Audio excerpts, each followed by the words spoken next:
East Village in Manhattan, so I take the subway multiple times a day. In this instance, I was coming from school. I got out of class around 2:15, and I took the I was at J Street Metro Tech, took the Uptown F train. At 2nd Avenue, a man came on, stumbled on. He appeared to be on drugs.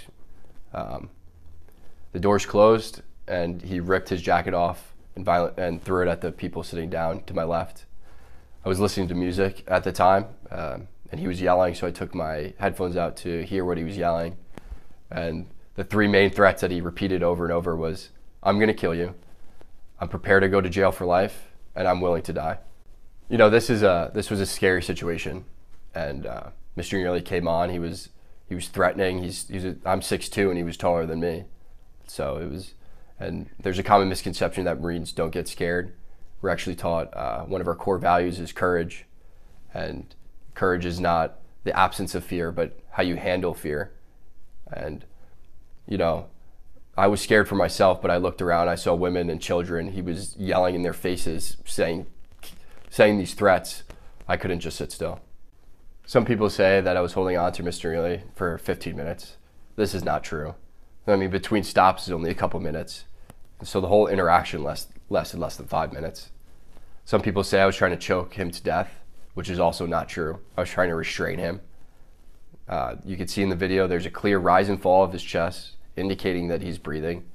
I'm trying to restrain him from him being able to carry out the threats. And then some people say that this is about race, which is absolutely ridiculous. I didn't see a black man threatening passengers. I saw a man threatening passengers, a lot of whom were people of color. The man who helped restrain Mr. Neely was a person of color. And then a few days after the incident, I read in the papers that a woman of color came out and called me a hero. I don't believe that I'm a hero, but she was one of those people that I was trying to protect.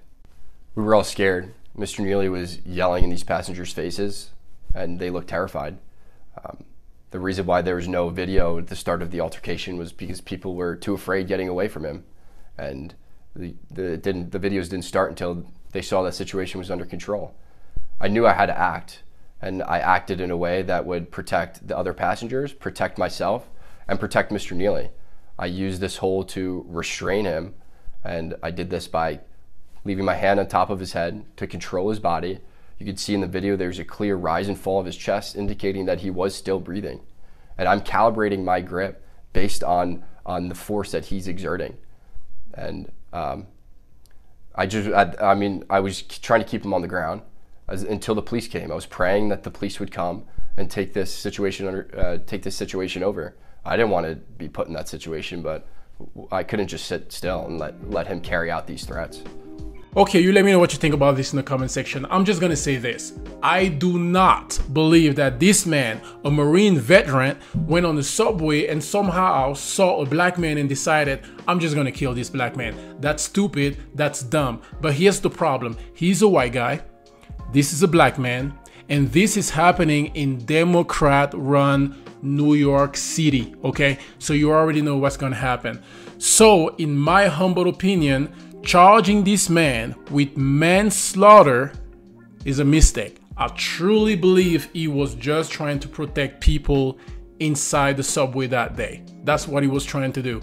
And it happened, right? Rest in peace, but it happened. Let me know what you think about this in the comment section. This is crazy, bro.